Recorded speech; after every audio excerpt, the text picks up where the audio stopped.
오늘 우리에게 주시는 말씀은 마태복음 19장 16절부터 26절까지 말씀입니다. 제가 봉독해 올리겠습니다.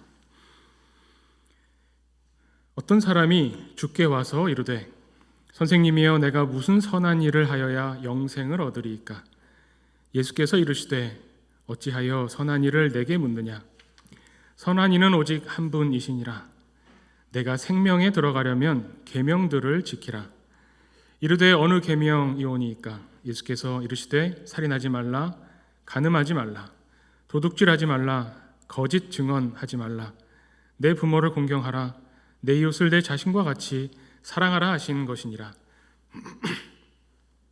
그 청년이 이르되 이 모든 것을 내가 지켰사온데 아직도 무엇이 부족하니이까? 예수께서 이르시되 내가 온전하고자 할진대 가서 내 소유를 팔아 가난한 자들에게 주라. 그리하면 하늘에서 보화가 내게 있으리라. 그리고 와서 나를 따르라 하시니 그 청년이 재물이 많음으로 이 말씀을 듣고 근심하며 가니라. 예수께서 제자들에게 이르시되 내가 진실로 너에게 이르노니 부자는 천국에 들어가기가 어려우니라. 다시 너에게 말하노니 낙타가 바늘귀로 들어가는 것이 부자가 하나님의 나라에 들어가는 것보다 쉬우니라 하시니 제자들이 듣고 몹시 놀라 이르되 그렇다면 누가 구원을 얻을 수 있으리이까? 예수께서 그들을 보시며 이르시되 사람으로는 할 수 없으나 하나님으로서는 다 하실 수 있느니라. 아멘. 네, 오늘 말씀 부자 청년이 예수님께 찾아와서 내가 무슨 선한 일을 해야 영생을 얻을 수 있습니까? 라고 물었고 여기에 대한 예수님의 대답을 우리가 읽었습니다. 이 대답을 읽으면서 예수님이 청년이 제가 어려서부터 율법을 다 지켰습니다 라고 이야기할 때에 그러면 그 다음에 할 일은 재산을 다 팔아서 나눠주고 나를 따라와라. 이렇게 말을 했더니 이 부자 청년이 근심하며 돌아갔다고 하죠. 그러니까 이미 하고 있는 것, 이미 지켰던 것은 예수님이 놔두시고 정말 하기 어려운 것, 재산이 많은데 그 재산을 다 팔아서 나눠주라고 하는 이 어려운 일을 말씀하시고 나를 따라와라. 그래서 예수님 믿는 건 참 어려운 일인가 보다 이렇게 생각을 하게 되죠. 또 오늘 말씀 읽어보면 부자가 하나님 나라 들어가는 거는 참 어렵다라고 말씀하시면서 낙타가 바늘귀로 들어가는 게 부자가 하나님 나라 들어가는 것보다 더 쉽다 이렇게 말씀하시죠. 그래서 이 말씀을 읽으면서 자꾸 우리가 관심이 가는 것은 하나님 나라 들어가는 게 얼마나 어려운가, 참 어려운 일이구나, 얼마나 어려운 일인가 이걸 생각하게 되는데 오늘은 좀 그 초점을 바꿔보는 겁니다. 관점을 달리해서 예수님도 그렇게 말씀하시잖아요. 부자가 하나님 나라에 들어가는 게 낙타가 바늘길을 통과하는 것보다 더 어렵다 이렇게 말씀하지 않으셨고요. 낙타가 바늘구멍을 통과하는 게 부자가 하나님 나라 들어가는 것보다 더 쉽다 이렇게 표현하셨죠. 사실 그 말이 그 말이긴 하지만 예수님은 더 쉬운 방법을 알려주셨다는 겁니다. 더 쉬운 방법이 뭐죠? 낙타가 바늘길을 통과하는 거. 이게 더 쉬운 일이라는 거잖아요. 우리는 한번 이 더 쉬운 일, 우리가 신앙생활 하면서 예수님 믿는 게 과연 어려운 일인가 쉬운 일인가를 생각할 때 더 쉬운 게 뭔가, 예수님이 가르쳐 주시고자 했던 것이 이 쉬운 것에 초점이 있지 않을까 한번 생각해 보는 겁니다. 낙타가 바늘길을 통과한다. 우리가 생각할 때 이게 쉬운 일인가요? 불가능한 일처럼 느껴지기 때문에 비교급을 썼다고 생각하는데 낙타가 바늘구멍에 들어가는 일이 이제 누구의 관점이냐에 따라 달라질 겁니다. 낙타 입장에서는 어떤가요? 낙타 입장이 안 돼봐서 모르겠다 생각하지 마시고 한번 상상을 해보는 겁니다. 내가 낙타라면 바늘구멍, 바늘귀에 들어가는 거는 보통 어려운 일이 아니죠. 누구한테는 쉬울까요? 누구한테 쉬울까요? 원래 바늘귀 원래 이렇게 잘 통과하는 실의 입장에서는 쉬운 일이죠. 그러니까 우리 옛말에 그런 말도 있잖아요. 아무리 급해도 바늘 허리에 실 묶어서 쓸 수 없다라고 말하잖아요. 바늘구멍, 바늘귀라는 것은 왜 있냐면 실이 거기를 통과해서 바느질을 쉽게 하려고 있는 겁니다. 그렇죠? 그렇다면 예수님의 이 말씀에서 낙타에게는 이게 어려운 일이지만 실에게는 쉬운 일이죠. 그러니까 낙타가 실이 되면 됩니다. 그러면 아주 쉬운 일이 됩니다. 아니 무슨 어떻게 낙타가 실이 됩니까? 어떻게 낙타가 실로 바뀔 수 있습니까? 예수님이 뭐라고 하시나요? 하나님은 하실 수 있다. 이렇게 말씀하시죠. 똑같은 얘기입니다.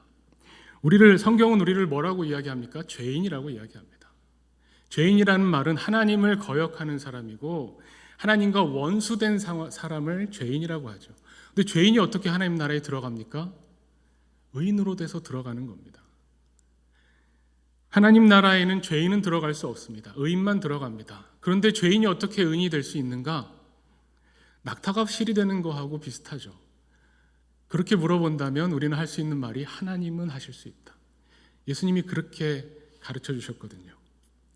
예수님의 이야기를 쭉 읽어보면 예수님이 이 땅에 오셔서 하나님의 나라를 가르쳐 주셨습니다. 그런데 그 하나님의 나라는 들어가기가 어려운 게 아니라는 겁니다.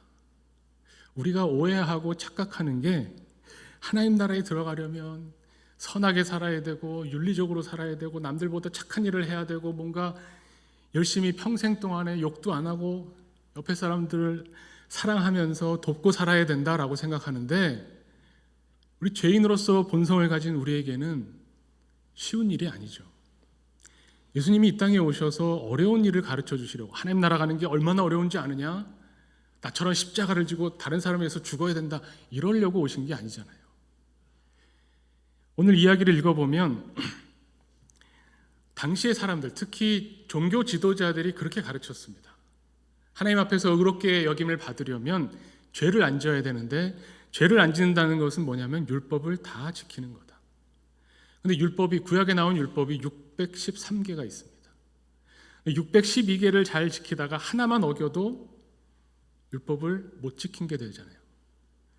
참 어려운 일입니다. 아무나 여기에 도전할 수가 없습니다. 그래서 도전하는 사람들이 누구냐면 바리새인과 서기관들, 종교 지도자들이 나는 율법을 다 지키며 산다라고 거기에 도전하는 거죠.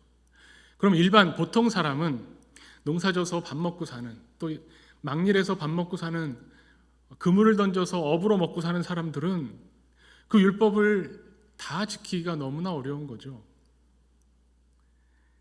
똑같은 일이 언제 있었냐면 그 종교개혁 시기에 있었습니다. 우리 다음 주면 보통 10월 마지막 주가 종교개혁 주일인데 그때 보면 하나님 믿는 일이 얼마나 어려운지 우리 마틴 루터만 봐도 그렇습니다. 마틴 루터가 하나님을 정말 열심히 믿으려고 결심한 사람이죠. 보통 사람이 아닙니다. 그래서 예수님을 따르고 하나님을 잘 믿기 위해서 학교에 들어가서 공부합니다. 당시에 성경은 라틴어로만 돼 있죠. 라틴어를 배우지 않으면 성경이 무슨 말인지를 읽을 수가 없습니다. 라틴어를 배우고 라틴어만 배우는 것이 아니라 짜여진 시간 속에서 기도하고 노동하고 성경 읽고 예배드리고 그것을 계속하면서 경건한 생활을 합니다. 그걸로도 모자라서 절기마다 하나님 앞에 나와서 고행을 합니다. 예수 그리스도가 이 사순절이 되면 예수 그리스도가 고난받고 십자가를 지셨던 그것을 생각하면서 무릎으로 그 비아 돌로로사를 기어가면서 자기 몸에 자기가 채찍질을 하면서 자기 욕심을 두르고 금욕하면서 경건하게 살려고 애를 썼죠. 보통 사람은 시도도 못 해볼 정도로 하나님 믿는 게 어려운 일이었습니다. 그러다 보니 제자들의 질문과 똑같죠. 누가 하나님 나라에 들어갈 수 있습니까? 어떤 사람이 도대체 하나님 나라에 들어갈 수 있습니까? 마틴 루터가 고민하다가 결국 깨달은 것은 뭐냐면 내가 아무리 고생하고 노력하고 절제하고 금욕하고 힘들고 어려운 이 길을 걸어서 하나님 나라에 들어가는 걸 하나님이 원하시는 게 아니라는 겁니다. 예수를 그리스도라고 믿기만 하면 그러면 하나님이 하나님의 자녀라고 선포하신다는 겁니다. 예수님이 이것을 위해서 오신 겁니다. 우리에게 경건한 길, 고행의 길, 어떻게 해야 하나님을 잘 섬기느냐. 근데 그 길이 얼마나 깐깐하고 힘들고 틀에 박혀 있는 길이냐, 이런 걸 말씀해 주시는 게 아닙니다. 이 마태복음 9장에 보면 예수님이 정말 쉬운 걸 가르쳐 주러 오셨구나, 이것을 보게 되는 게 중풍병자 이야기가 나와요.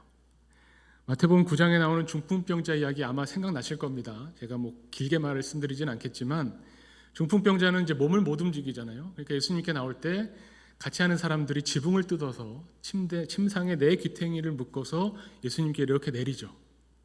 그랬더니 예수님이 그 사람을 보면서 뭐라고 말씀하시냐면 죄사함을 받았다 이렇게 선포하셨어요. 그랬더니 거기 있던 바리새인들이 난리가 납니다. 뭐 겉으로는 다른 사람들이 있어서 그런지 모르지만 속으로는 아니 죄사함을 선포할 수 있는 사람이 어디 있나? 그럼 하나님만 하시는 일인데. 그때 예수님이 뭐라고 하시냐면 마태복음 9장 5절에 이렇게 말씀하십니다. 내 죄사함을 받았느니라 하는 말과 일어나 걸어가라 하는 말 중에 어느 것이 쉽겠느냐? 어느 것이 쉬울까요?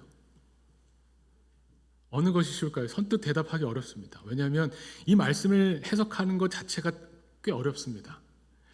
두 가지 다 타당성이 있어요.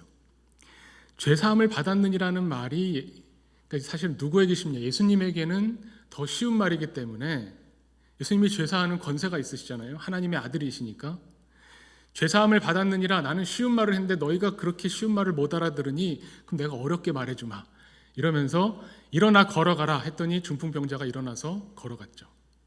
이렇게 해석할 수도 있고 반대로 죄사함을 받았느니라는 그렇게 어려운 말, 왜냐하면 하나님이 하셔야 되는 말이고 일어나 걸어라 하는 말은 사실 의사가 훌륭하거나 약이 좋으면 고칠 수 있잖아요, 질병을. 그러니까 일어나 걸어가라 하는 말이 더 쉬운 말인데 나는 일부러 더 어려운 말을 했는데 어려운 말이라 못 알아들으면 내가 쉬운 말로 일어나 걸어가라 이렇게 해서 고쳐주겠다. 그래도 그것도 타당성이 있죠. 그러니까 중요한 거는 예수님이 질문을 던지시고 대답을 안 해주셨어요. 뭐가 더 쉬운지 말씀을 안 해주셨습니다. 어느 것이 더 쉬울까? 어느 것이 더 쉬우냐라고 할 때 아까 낙타와 실을 말씀을 드린 것처럼 어느 것이 더 쉽냐를 이야기할 때 어느 게 더 쉽다라고 하는 것을 객관적으로는 고를 수가 없습니다. 누구 입장에서 더 쉬우냐? 이게 중요한 겁니다. 우리가 아주 쉬운 예로 어떤 사람에게는 마른 사람들은 살찌는 게 어렵다고 그러죠. 그리고 이렇게 좀 살집이 있으신 분들은 살을 빼는 게 어렵다고 합니다. 빼는 게 어렵습니까? 찌는 게 어렵습니까? 다 자기 입장에서 마르신 분들은 살찌는 게 훨씬 어렵지. 아무리 먹고 자도 살이 안 쪄. 그런 사람이 있고 다 입장이 다른 겁니다. 살이 잘 찌는 사람은 나는 숨만 쉬고 물만 마셔도 살이 찌는데 뭐 어떻게 할 수가 없다. 누구에게 쉬우냐 이게 중요한 겁니다. 예수님이 죄사함을 받았느니라 하는 말과 일어나 걸어가라 하는 말과 어느 것이 쉽겠느냐라고 말씀하실 때 예수님에게 쉬운 것, 또 거기 있는 제자들에게 쉬운 것, 바리새인들에게 쉬운 것 다 다를 수 있습니다. 그런데 예수님에게는 죄사함을 받았느니라 하는 말이 바리새인에게는 불가능한 일이죠. 어떻게 사람이 나도 죄인인데 다른 사람의 죄를 용서할 수 있는 권한이 있습니까? 그런데 예수님은 어떤 분입니까? 이 일을 위해서 오신 분입니다. 우리를 죄사함 받게 해주기 위해서 오신 분이에요. 하나님 뜻에 순종하고 하나님이 원하시는 대로 십자가의 길을 걸어가서 결국 십자가에서 죽으심으로 우리의 죄를 사해 주시기 위해 오셨습니다. 예수님에게는 죄사함 받았다는 이 선언이 쉽냐 어렵냐를 떠나서 당연히 선포해야 되는 말씀이라는 겁니다. 그렇다면 문제는 우리에게 있는 거죠. 예수님을 믿고 예수님을 따른다고 하는, 예수님의 제자라고 하는 우리들에게는 이 하나님 나라에 들어가는 것 혹은 그리스도인으로 이 땅을 살아가는 것 쉬운 일인가요? 어려운 일인가요?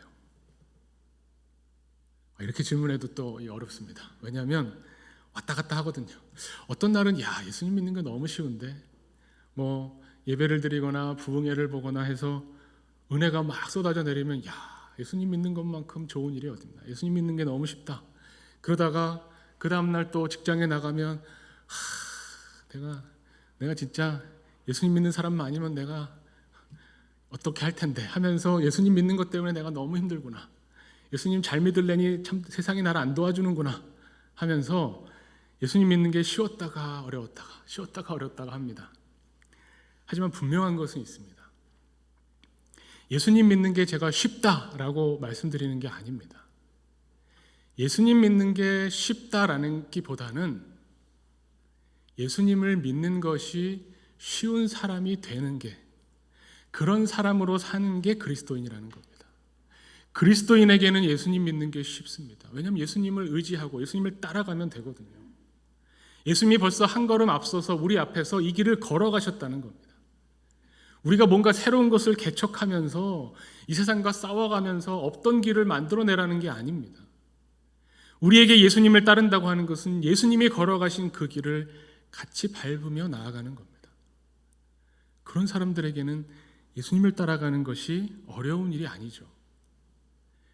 이 세상을 살면서 내가 그리스도인이라고 하는 것을 보여주는 것이, 신앙인으로 살아간다고 하는 것이 나에게 어려운 일일까, 쉬운 일일까?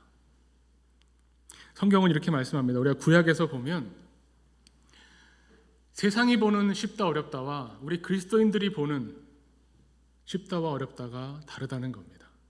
구약 성경에 보면 이스라엘 백성들 앞에 이제 요단강을 건너는 가나안 땅에 들어가는 이스라엘 백성들에게 여리고성이 있고 또 아이성이 있습니다. 이 세상의 관점에서 보면 어디를 정복하기가 더 어려울까요? 당연히 여리고성이죠. 어마어마하게 크고 사람도 많고 성이 튼튼하고 그동안 그 전에 여기 함락 당해본 적이 없는 이 여리고성, 이스라엘 백성들에게 하나님이 여리고성을 정복하라고 하실 때 여리고성을 정복하는 것, 그 다음번 성이 어디냐면 아이성인데, 이 아이성은 조그맣고 성도 변변치 못하고 별로 군대도 강하지 않은, 세상적으로 보면 여리고성이 훨씬 어려운, 정복하기 어려운 성이지만 하나님의 사람들에게는 그 반대였습니다. 여리고성은 아주 쉬웠습니다. 왜냐하면 하나님이 하라는 대로만 하면 되거든요. 하나님은 하실 수 있다, 이 믿음만 가지고 하나님이 하라는 대로만 하면 되기 때문에 굉장히 쉽게 정복했습니다. 근데 아이성은 만만해 보이니까 내가 조금만 노력하면 이렇게 툭 치면 넘어갈 것 같은데, 이 툭 치는 이거는 내가 해야지, 이렇게 생각하면서 아이성에게 덤벼들었을 때 아이성은 굉장히 어려운 성이 됩니다. 참 묘하죠. 하나님의 사람들에게는 그래서 세상이 보여주는 쉽다 어렵다와 다른 관점으로 사건들을 보게 된다는 겁니다. 예수님이 우리에게 오셔서 하나님 나라를 가르쳐 주셨죠. 예수님이 하신 가장 중요한 일, 하나님의 나라는 이런 것이다. 그런데 그 하나님 나라에 대한 가르침이 너무나 쉽습니다. 마태복음 13장이 하나님 나라 비유장으로 많이 알려져 있고 하나님 나라에 관한 이야기가 많이 있는데, 마태복음 13장에 보면 예수님이 비유로 설명을 해주시죠. 하나님 나라는 마치 무엇과 같다. 이게 비유잖아요.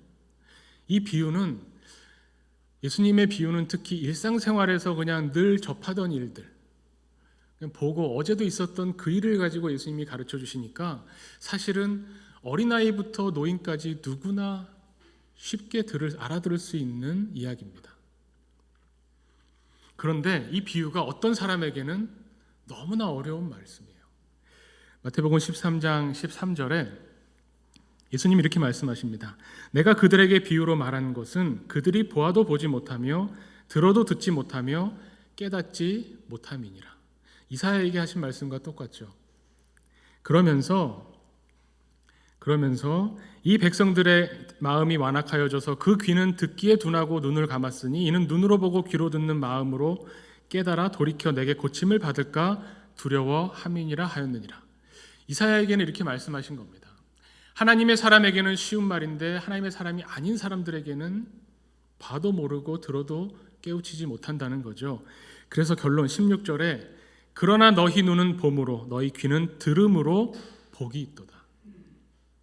그러니까 예수님이 비유로 가르쳐 주신 것은 알아듣지 말아라 이렇게 해서 가르쳐 주신 것이 아니라 하나님의 사람들에게, 예수님을 믿는 사람들에게 하나님의 나라는 정말 쉬운 것이라는 것을 가르쳐 주기 위해서 예수님의 말씀을, 비유를 눈으로 보고 귀로 들을 수 있는 복을 주시기 위해서 가르쳐 주셨다는 겁니다. 여기에 나오는 이야기들은 정말 우리 지금도 시대가 조금 차이가 나긴 하지만 그때나 지금이나 우리의 일상 속에서 우리가 경험하는 것들을 가르쳐 주십니다. 예수님의 하나님 나라 비유를 보면 돈에 관한 것이고요. 촛불, 소금, 포도 열매, 씨앗, 누룩, 백합화, 하늘을 나는 새, 이런 걸 통해서 하나님 나라를 가르쳐 주시죠. 지금 그대로 가져와도 어렵지 않습니다. 이런 거죠. 밭에다가 씨앗을 한번 심어봐라. 그럼 그 씨앗이 자라지? 그게 하나님 나라다. 우리도 텃밭 일구시는 분들은 씨앗 뿌리시잖아요. 우리 그 초등학교, 중학교 학생들한테도 이렇게 조그마한 그 컵에 씨앗 키우는 것을 이렇게 그 교과 과정 중에 가르쳐 주는데, 거기 보면 하나님 나라는 뭐 어렵고 대단하고 무슨 신학 사상을 얘기하는 게 아니라, 하나님 나라는 너희가 씨를 땅에 심으면 거기서 싹이 나서 자라는 것과 같다. 그렇게 말씀하시는 거예요. 주부들이 막 음식 만들잖아요. 요즘에 또 뭐 빵도 만드시는 분들 있을 텐데, 밀가루 넣고 물 넣고 반죽을 막 한 다음에 거기 이스트를 넣으면, 반죽한 걸 좀 놔두면 다른 일 하다 가서 보면 어떻게 되나요? 반죽이 이렇게 부풀어 올라 있다는 거예요. 그게 하나님 나라다. 이렇게 말씀하신 겁니다. 그게 답니다. 예수님이 말씀하시는 하나님 나라 비유가 뭐 어려운 게 아니에요. 밭을 갈다 보니까 거기에서 보화를 찾았다. 우리가 밭 가는 사람은 없으니까 직장 생활로 이야기하면 직장 생활을 하는 거죠. 직장 생활을 하다가 힘들고 어렵습니다. 그러다가 어느 날 내가 이것 때문에 이 일을 하지. 내가 이 일을 하다 보니까 이것을 내가 찾았는데, 어떤 사람을 만나거나 어떤 일을 내가 완성해내거나 어떤 프로젝트를 열심히 노력해서 성공했을 때, 그래, 내가 이 맛에 이 일을 하지 라고 하는 것 하나를 찾는 것, 그것이 하나님의 나라다. 거기에서 하나님의 은혜와 다스리심을 깨달을 수 있다. 이것이 예수님의 가르침입니다. 우리 어머니들 자식들 위해서 아침 차려주실 때, 자녀들이 이제 뭐 중고등학교를 다닐 때 내일 아침은 뭘 해서 먹여서 학교를 보내나 고민되시잖아요. 저녁마다. 하나님 나라는 그런 겁니다. 저녁마다 고민하고 내일은 뭐 할까, 내일 아침에는 무슨 메뉴를 만들까 하다가 어느 날 보니까 자녀가 쑥 커져 있잖아요. 이제 대학을 가고 취업을 하고. 하나님 나라는 그렇다는 겁니다. 우리가 죄인입니다. 하나님을 거스르는 사람이고, 어떻게든 성경의 말씀대로 경건하게 살고 다른 사람에게 착한 일을 하려고 애쓰는데 잘 안 되죠. 나는 하나님 믿는 사람으로서 정말 자격이 없나 보다. 다른 사람한테 내가 하나님 믿는다고, 예수님 믿는다고 말하기가 부끄럽다 라고 살면서도 어느 정도 신앙생활을 하고 몇 년의 시간이 흐르고 나서 보니까 예전에 좋았던 게 지금은 별로 싫고, 예전엔 그렇게 지겨웠던 게 예배 드리는 게 참 좋고, 나도 모르게 그 찬송가 부를 때마다 조그맣게 불렀는데 나도 모르게 어느 날 내 입에서 찬송가가 흥얼흥얼 거려지고, 예전에는 힘든 일이 생기면 이거 어떻게 해결할까 그 생각부터 했는데, 이제는 뭔가 힘든 일이 닥쳤을 때 먼저 기도를 하게 되는 우리의 모습을 보면서, 여기에 하나님의 나라, 하나님의 통치하심이 있구나, 이것을 깨닫게 되는 것. 하나님의 나라는 어디 멀리 있는 게 아니고 죽은 다음에나 가는 거니까 지금은 뭐 적금 들듯이 보험 들듯이 그런 게 아니고, 우리의 일상생활 속에서 순간순간 하나님의 다스리심과 하나님의 은혜를 깨닫고 느끼게 되는 것. 예수님이 가르쳐 주신 하나님 나라는 바로 그런 거라는 겁니다. 예수님이 그래서 아주 쉽게 가르쳐 주셨어요. 얼마나 쉬우냐? 어린아이들도 알아들을 수 있게. 너무 쉬워서 오히려 어린아이들만 알아들을 수 있다고 해도 될 정도로. 오늘 이야기에 보면 부자 청년이 예수님의 말씀을 듣고, 부자 청년의 기본적인 생각은 이런 거였잖아요. 내가 무슨 행동을 해야 하나님 나라에 들어갑니까? 내가 무슨 행위를 해야, 어떤 선한 행위를 해야 들어갑니까? 근데 예수님의 대답은 그런 게 아니었습니다. 무엇을 하면 된다가 아니고요. 오늘 말씀에 재밌는 게 바로 그 위의 말씀, 바로 전 말씀을 보면 예수님이 어린아이들을 축복하신 이야기가 나옵니다. 예수님이 어린아이들이 예수님께로 오는 것을 제자들이 막았더니 그러지 말라고 하시면서 이 어린아이들을 축복하시면서, 어린아이와 같이 하나님 나라를 받들지 않으면 하나님 나라에 들어갈 수가 없다 가르쳐 주십니다. 근데 이 말씀이 부자 청년 말씀하고 꼭 붙어 있어요. 공간복음서 마태, 마가, 누가에 똑같은 순서로 나옵니다. 보통 아시겠지만 어떤 이야기는 여기에 붙어 있고 저기에 붙어 있고 복음서를 쓰는 기자마다 강조하고 싶은 맥락의 사건들을 편집하는데 이 이야기는 세 번이 다 같이 갑니다. 어린 나이와 같이 하나님 나라를 받들지 않으면 하나님 나라를 들어갈 수가 없다. 그 어린 나이와 같은 태도가 뭡니까? 예수님 말씀하시는 하나님은 하실 수 있다. 이게 어린 나이와 같은 태도죠. 이 부자 청년은 어떤 행위를 해야 하나님 나라에 들어가는 줄 알았는데 예수님은 어린 나이 같은 사람이 되라고 말씀하시는 겁니다. 어떤 행위로 내가 무엇을 해서 하나님 나라에 들어가는 게 아니라 내가 어린아이와 같이 돼서 그리스도인으로서 예수님을 따라갈 때 되는 겁니다. 근데 그게 어려운 게 아니라 쉬운 겁니다. 어린아이는 어떤 태도를 취합니까? 뭐가 잘 안 돼요. 내 뜻대로 안 되고 내가 하고 싶은 게 있는데 어떻게 하면 이걸 할 수 있을까 할 때 부모님을 찾죠. 아빠, 이거 해주세요. 엄마, 이거 해주세요. 그래서 아빠나 엄마가 그래 하면 이미 된 거죠.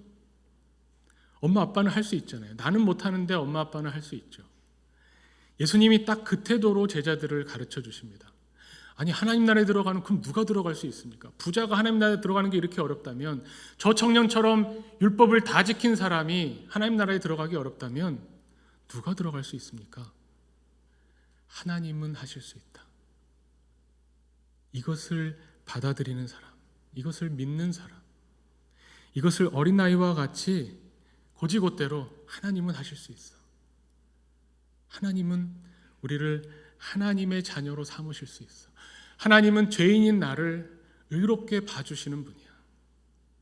나를 사랑하시고 나를 자녀 삼으시고 예수 그리스도의 제자로 살게 하시는 분이 바로 하나님이시라는 것을 믿고 고백하는 사람은 하나님 나라, 하나님 통치를 체험할 수 있다는 겁니다. 하나님 나라를 맛볼 수 있다는 겁니다. 이것만큼 귀한 복음이 어디 있습니까? 예수님은 우리에게 정말 너무나 쉬운 길을 가르쳐 주십니다. 우리가 복잡하게 생각하는 거죠. 예수님의 비유를 놓고 야 이걸 어떻게 해석해야 되나? 제가 보통 그럽니다. 예수님의 비유 사실 너무나 쉽고 단순한데 이 비유를 가지고 이렇게 해석하고 저렇게 해석하고 이 학자는 뭐라고 말했나 저 학자는 뭐라고 말했나 비유 하나 가지면 한 일주일 동안 책 보면서 지낼 수 있습니다. 예수님의 비유는 우리의 일상생활 속에서 체험하는 겁니다. 마태복음 11장 28절에 예수님 이렇게 말씀하십니다. 수고하고 무거운 짐진 자들아 다 내게로 오라. 내가 너희를 쉬게 하리라. 하나님이 우리에게 안식을 주시기 위해서 하나님이 우리에게 쉼을 주시기 위해서 예수님을 보내신 겁니다. 우리가 이 세상을 살면서 힘들고 어렵고 괴롭고 무거운 짐을 지고 이 땅을 살아가는 우리의 인생길에 예수님이 찾아오셔서 내게로 와라. 뭐라고 말씀하시냐면 나는 마음이 온유하고 겸손하니 내 멍에를 메고 내게 배우라. 그리하면 너희 마음이 쉼을 얻으리니 이는 내 멍에는 쉽고 내 짐은 가벼움이라. 예수님의 멍에는 쉽다고 말씀하십니다. 어떻게 이 세상을 살까? 어떻게 하면 그리스도인답게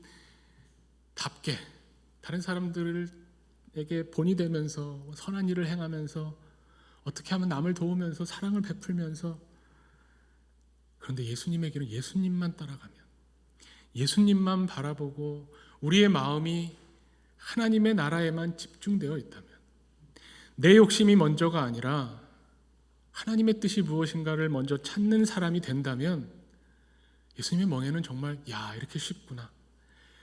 예수님 믿는 게 정말 쉬운 일이구나.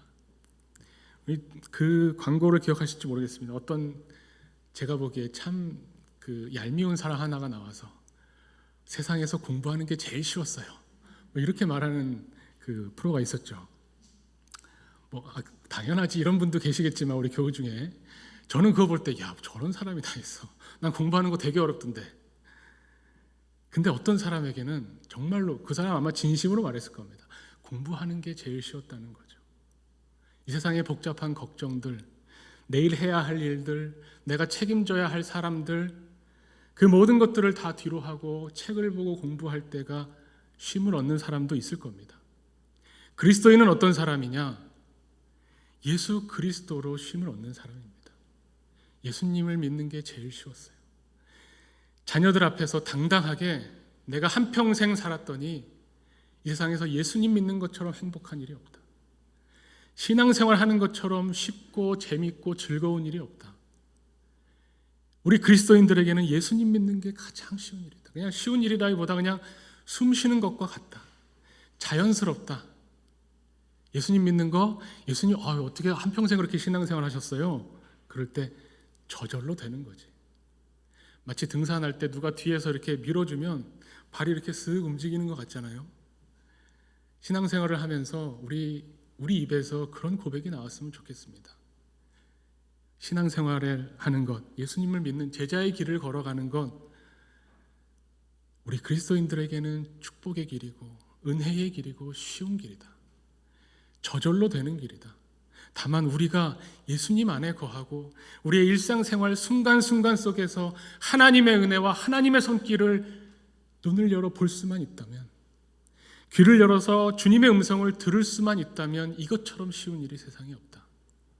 그 고백을 하는 그런 자세와 그런 태도로 이 땅을 살아가는 그런 예수님의 제자들이 되시기를 간절히 축원합니다.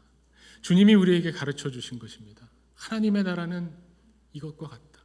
하나님의 나라, 내 멍에는 이렇게 쉽다.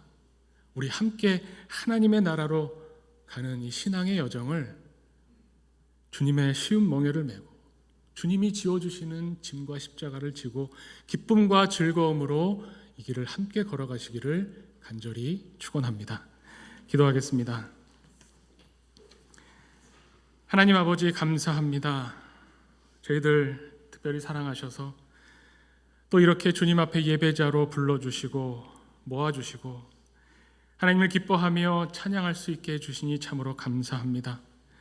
하나님, 우리가 힘들고 어려울 때마다 우리의 능력으로 우리의 지혜로 어찌할 바를 모를 때마다 주님 앞에 머리 숙여 기도합니다. 예수님을 따르는 것이 가장 쉬운 사람으로 우리를 만들어 가시고 인도하시며 하나님의 나라, 하나님의 뜻을 바라보며 찾고 구하는 사람들로 성장하게 하시니 감사합니다. 주님, 끝까지 이 길을 걸으며 주님과 함께하며 주님을 찬송하기를 원합니다. 복음을 들고 우리가 다시 세상에 나갈 때에 예수 그리스도를 믿는 사람으로 주님의 제자로 세상에 복음을 전파하게 하여 주시옵소서. 우리 한 사람 한 사람, 한 가정 한 가정 하나님께서 함께해 주셔서 필요한 때마다 은혜를 부어주시고 필요한 때마다 그 마음을 강하고 담대하게 주님께서 붙잡아 주시옵소서. 예수 그리스도의 이름으로 기도하옵나이다. 아멘.